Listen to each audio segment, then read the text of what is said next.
To our YouTube channel SK online academy. आज हम बात करेंगे class 9th chapter number 4। Chapter जो है हमारा angles, line and triangle. Chapter हमारा है एंगल्स, लाइन एंड ट्रायंगल, जो कि RS अग्रवाल से है क्लास 9th के लिए। तो आज हम इस चैप्टर को शुरू करने वाले हैं। तो चैप्टर शुरू करने से पहले अगर आप इस यूट्यूब चैनल पर नए हों तो प्लीज़ सब्सक्राइब कर लीजिए और लाइक कीजिएगा ज़रूर। तो चलिए शुरू करते हैं। पहले जानते हैं हम व्हाट इज़ एंगल, उसके बाद लाइन, उसके बाद triangle, what is the rule of triangle, what is the rule of line. यही सब हम जानने वाले हैं। कितने प्रकार के ट्रायंगल होते हैं, कितने कौन सा एंगल होता है, ये सब। तो चलिए शुरू करते हैं एंगल से। तो लिखिए angle. What is angle? Two ray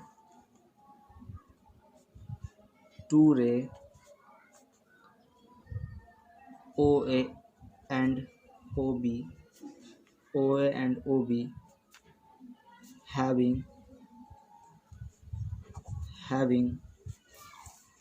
a common endpoint, O, form angle. AOB written as angle AOB। हमें एंगल को डिनोट किस तरह किया जाता है? एंगल डिनोटेड बाय साइन, कौन सा? ये एंगल डिनोटेड साइन है ये। तो एंगल क्या होता है? टू रे OA एंड OB बना लेते हैं, ये और ये इंड पॉइंट है, ये O यहीं से स्टार्ट होता है, O से हम एक लाइन खींचते हैं जो A तक जाता है, O से लाइन खींचते हैं जो B तक जाता है। तो ये OA एक लाइन हो गया, OB एक लाइन हो गया। तो टू रे, इसको रे के नाम से जाना जाता है। OA and OB having a common in point क्या कहलाएगा? O from angle AOB। तो एंगल जो फॉर्म होगा तो इसको लिखने का तरीका क्या था? Angle AOB।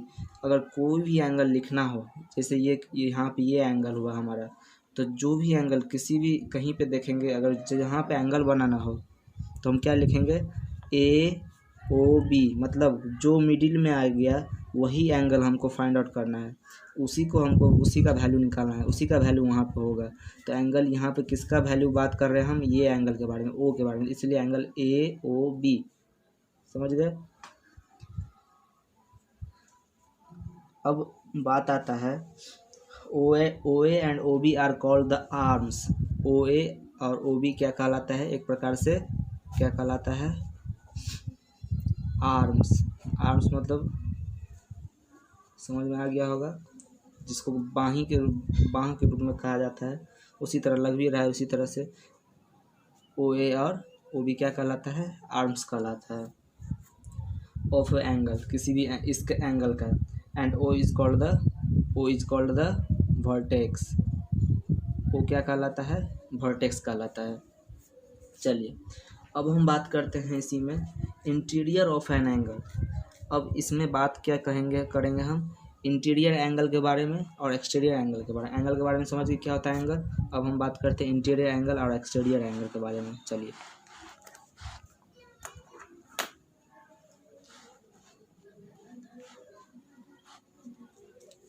देखिए टॉपिक क्या है हमारा? Interior of an angle. Interior of an angle क्या होता है? जैसे हम बना लेते हैं, ये एक एंगल है AO और ये B। तब हम बोलेंगे इंटीरियर ऑफ एन एंगल। किसी भी एंगल का इंटीरियर भाग क्या कहलाता है? वही इंटीरियर भाग। जैसे कि यहाँ से लेके यहाँ तक ये जो पूरा वैल्यू है, ये जो पूरा है, ये क्या कहलाएगा, दो दो एंगल के बीच में, दो एंगल के बीच में जितना भी पार्ट आ जाएगा वो क्या कहलाएगा, इंटीरियर पार्ट कहलाता है हमारा। क्या कहलाता है, एंगल ए ओ बी का क्या कहलाएगा, इंटीरियर पार्ट। ये जो जितना भी वैल्यू है अंदर में, एंगल ए ओ बी के अंदर में, वो क्या कहलाएगा, इंटीरियर पार्ट कहलाता है हमारा। समझ गए। तो अगर हम बात करेंगे इंटीरियर में, अगर हम डिनोट करते हैं ये पॉइंट जो कि P है, और ये पॉइंट जो कि Q है, क्या है, Q है और P है। अगर हम बोले और ये पॉइंट R है, अगर हम बोले तो find the interior point of a angle of AOB, कितना पॉइंट इंटीरियर पॉइंट है, तो हम क्या बोलेंगे, इंटीरियर पॉइंट में क्या क्या आएगा, Q आएगा और P आएगा। Q और P क्या होगा, इंटीरियर पॉइंट। लेकिन बट R क्या कहलाएगा, R एक्सटीरियर पॉइंट कहलाएगा। तो इंटीरियर समझ में आ ही गया होगा, एक्सटीरियर भी समझ में आ ही गया होगा, किसको कहते हैं इंटीरियर और किसको कहते हैं एक्सटीरियर। तो ये भाग मतलब एंगल से बाहर है ये R, इसीलिए इसको एक्सटीरियर, इसके अंदर में जो है वो क्या कहलाएगा, इंटीरियर कहलाता है। तो QP हो गया इंटीरियर, R क्या हो गया हमारा, एक्सटीरियर। एक्सटीरियर एंगल भी वही समझ, इंटीरियर से ही हम समझ गए एक्सटीरियर एंगल भी। चलिए अब हम बात करते हैं an angle of 360। An angle of 360 क्या है topic, an angle of 360 degree, ये टॉपिक है हमारा, an angle of 360 degree. If रे ओ ए स्टार्टिंग फ्रॉम ओरिजिन पॉइंट, जब कोई रे एक स्टार्टिंग पॉइंट से आगे की तरफ बढ़ता है, मतलब ये हो गया ओ एक ओरिजिन पॉइंट और ये हो गया ए, मतलब ये एक आर्म्स जो है सो क्या कहलाएगा, ओ ए कहलाता है। समझ गए। रोटेट अबाउट ओ, मतलब ये जो ओ ए रे है ये क्या करेगा, इस ओ पे क्या करेगा, इस ओ पे क्या करेगा, रोटेट करेगा। क्या करेगा इस पे, ये जो होगा सो क्या करेगा, इस पे रोटेट करेगा। रोटेट करेगा मतलब ये कभी इधर, ये इधर, ये इधर, फिर इधर, फिर इधर, फिर इधर, और फिर जाके फिर ये इस पे कोइंसाइड कर जाएगा। समझ गए।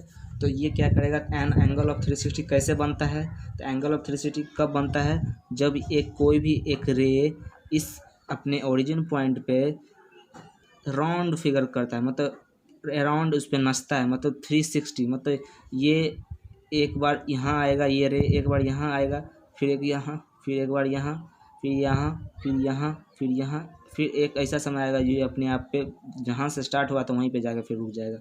तब ही हम कहते हैं ये क्या कहलाएगा, ये ऑल एंगल कहलाता है 360 डिग्री, मतलब 360 डिग्री कहलाता है। समझ गए। तो अब बात आता है, this complete rotation is divided into 360 equal part, each part measure 1 degree. ये जो 360 डिग्री नचा है, तो इस 360 डिग्री को प्रत्येक डिग्री को बांटा गया है। कैसे बांटा गया है, 1 डिग्री करके बांटा गया है, 1 डैश करके बांटा गया है। तो 1 डिग्री का मतलब क्या हुआ, 1 डिग्री का मतलब क्या हुआ, 60 मिनट।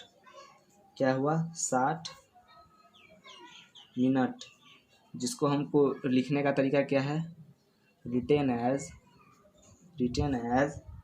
60, इसके पावर 360 को क्या लिखते थे, ये था डिग्री, तो इसको हम लिखने 60 मिनट को लिखने के लिए हमको क्या है, एक लाइन ड्रॉ करना है इस पे, 1 लाइन। समझ गए। जब 1 लाइन इस पे 1 डिग्री बराबर 60 मिनट, जिसको इस तरह से लिखा जाता है, तो 1 degree 1 dash is equal to कितना, 60 सेकेंड। 60 सेकेंड, जिसको लिखने का तरीका, 60 सेकेंड को लिखने का तरीका क्या होगा, written as 60 to power double dash. ये हो गया हमारा क्या, 60 सेकेंड लिखने का तरीका। समझ गए, मेन पॉइंट है ये। 1 डिग्री में 60 मिनट लिखने का तरीका, 60 पे 1 डिग्री, 60 सेकेंड लिखने का तरीका, 60 पे 2 डिग्री। समझ गए, डैश लगाना है। We use a protractor to measure an angle, हम क्या यूज करते हैं, प्रोटेक्टर, किस चीज़ को नापने के लिए, मेजरमेंट करने। प्रोटेक्टर होता है क्या है, प्रोटेक्टर इस टाइप का होता है, जिसे हम हिंदी में चांद भी कहते हैं, जो कि 0 यहाँ से होता है, ये 180 डिग्री का होता है। क्या होता है, यहाँ से स्टार्ट होता है और ये यहाँ तक ख़त्म होता है। ये क्या 180 डिग्री का होता है, प्रत्येक का मेजरमेंट होता है अंदर में। ये एक क्या कहलाता है, प्रोटेक्टर। अब बात करते हैं एंगल कितने प्रकार के होते हैं, मतलब काइंड्स ऑफ एंगल। अब हम बात करते हैं क्या, kinds of angle. Kinds of angle क्या क्या है हमारा, कितने प्रकार के होते हैं, बात करते हैं। पहला क्या है हमारा, राइट एंगल। अब राइट एंगल किसको कहते हैं, राइट एंगल किसे कहते हैं हम, राइट एंगल हम कहते हैं एन एंगल whose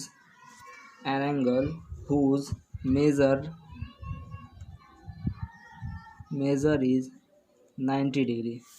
वैसा एंगल जिसका हम मेजरमेंट 90 डिग्री करते हैं, 90 डिग्री करते हैं, उसे हम क्या कहते हैं, राइट एंगल ट्रायंगल कहते हैं। Is called right angle. उसे हम राइट एंगल कहते हैं, राइट एंगल कहते हैं। तो इसका फिगर किस तरह बनेगा,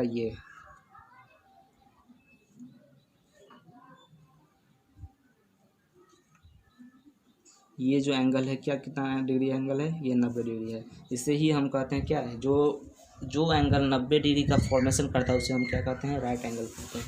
समझ में आ गया होगा। अब बात करते हैं second, acute angle. Acute angle किसे कहते हैं, an angle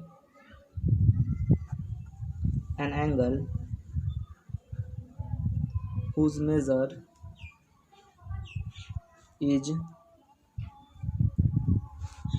is more than 0 degree but less than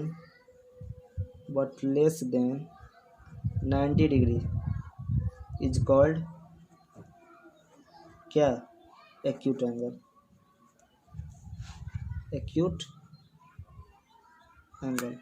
इसका फिगर, एक्यूट एंगल किसे कहते हैं, an angle whose measure is more than 0 degree but less than 90 degree. इसका फिगर देख लीजिए किस तरह होता है एक्यूट एंगल का। देखिए इसका फिगर किस तरह होता है, एक्यूट एंगल किस तरह का दिखता है। तो एक्यूट एंगल को बनाने का है किस तरह, एक्यूट एंगल क्या बोला था, मोर than 0 degree but less than 90 degree. ये 0, ये O पॉइंट, ये A पॉइंट और ये B पॉइंट। क्या बोला था, ये हमारा क्या होगा 0 डिग्री, ये हमारा क्या होगा 0 डिग्री। क्या बोला था, greater than 0 degree but less than 90 degree. यहाँ पे हमारा क्या होता है, ये है हमारा 90 डिग्री। इसको अगर ऊपर कर दिया जाए तो ये हमारा 90 डिग्री। क्या बोला था, 0 से ज़्यादा होना चाहिए लेकिन 90 से कम होना चाहिए। तो हम 90 से कम किए हुए हैं, इतना कम है, इसीलिए हम इसको क्या कहेंगे, एक्यूट एंगल। यही है हमारा एक्यूट एंगल। क्या है हमारा, ये है हमारा एक्यूट एंगल। समझ गया आप लोग।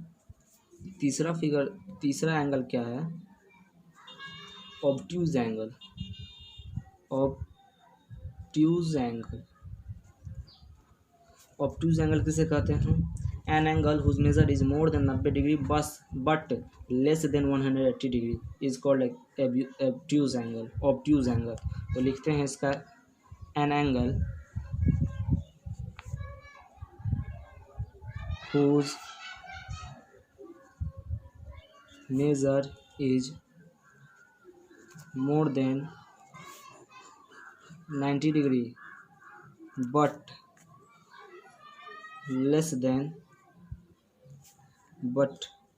an angle whose measure is more than 90 degree but less than 180 degree is called what, obtuse angle।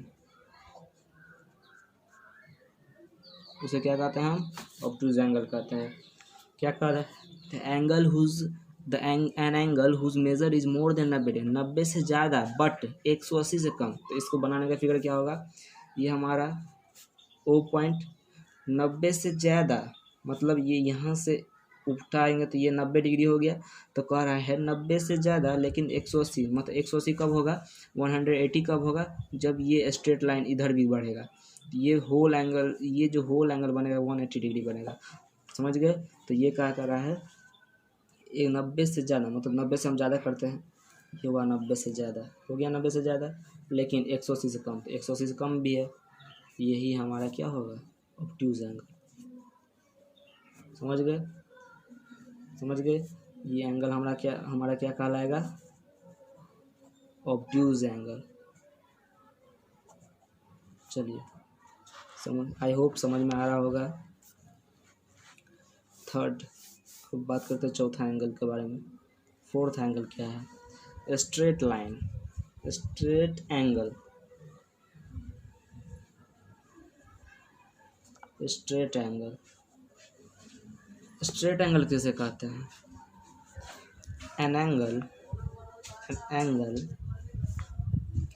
whose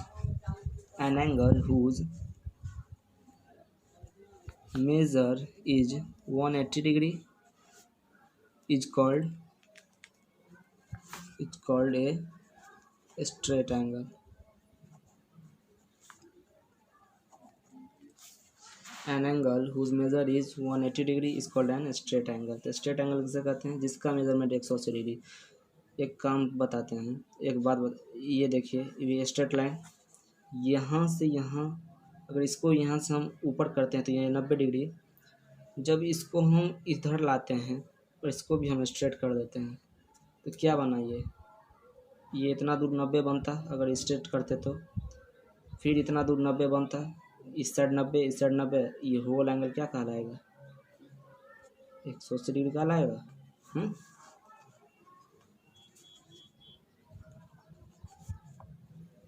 समझ में आ गया होगा, 180 डिग्री मतलब 180 डिग्री मतलब स्ट्रेट एंगल। चलिए अब बात करते हैं रिफ्लेक्स एंगल के बारे में। अब अगला क्या है हमारा एंगल, रिफ्लेक्स एंगल। चलिए रिफ्लेक्स एंगल किसे कहते हैं, an angle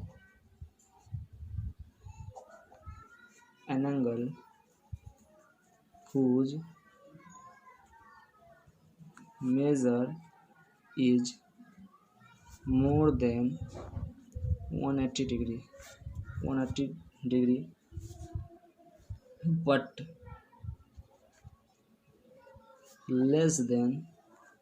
but less than 360 degree is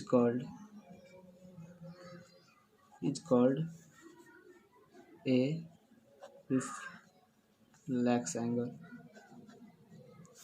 किसे कहते हैं हम reflex angle, an angle whose measure is more than 180 degree but less than 360 degree is called reflex angle. तो इसका फिगर हम बना के अच्छी तरह से समझ जाएंगे किस तरह होता है। देखिए ये है हमारा O point, measure is more than 180 degree, यहाँ से अगर स्ट्रेट कर देते 180 डिग्री, लेकिन 180 से अगर इधर लाते हैं मोर देन, इससे ज़्यादा हो गया, बट 360 से कम, लेस देन 360। अगर इसको हम घुमा के यहाँ ले जाते ये होल हो जाता 360 डिग्री, बट 180 से ज़्यादा, तो 180 से हम ज़्यादा क्या करेंगे, ये एंगल, ये लाइन खींचेंगे तो ये एंगल क्या बढ़ गया, 180 से ज़्यादा हो गया। तो यही जो होगा एंगल हमारा क्या कहलाएगा,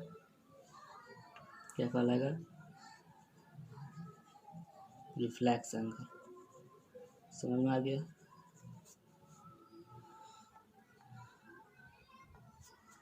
और एक लास्ट एंगल है हमारा इक्वल एंगल, एक लास्ट एंगल हमारा, हाँ 6 क्या हमारा complete angle,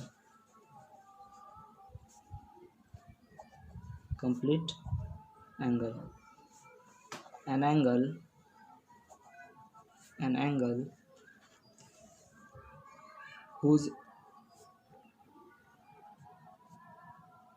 measure is 360 degree is called a complete angle. Complete angle क्या कर रहा है? An angle whose measure 360 degree. 360 हम बताए क्या थे? कोई भी पॉइंट से एक स्ट्रेट लाइन जो जा रहा है वो पूरा घूम के फिर उसी जगह पे कोइंसाइड हो जा रहा है। ये पूरा एंगल क्या कहलाता है? 360 डिग्री। यही रोटेट करके कहाँ आ गया? यहाँ पे आ गया, फिर दोबारा आ गया यहाँ पे, ये कोइंसाइड हो गया। क्या कहलाएगा ये? क्या कहलाएगा हमारा? ये कंप्लीट एंगल कहलाता है। समझ में आ गया? एक और नेक्स्ट टॉपिक थोड़ा सा है, उसके बाद हम इस वीडियो को यहीं पे रोकेंगे और अगले लेक्चर में हम बात करेंगे बाइसेक्टर ऑफ एंगल के बारे में। तो देखिए लास्ट टॉपिक क्या है हमारा? इक्वल एंगल है हमारा। लास्ट टॉपिक हमारा किसे कहते हैं? Equal angle. What is equal angle? Equal angle किसे कहते हैं? Two angle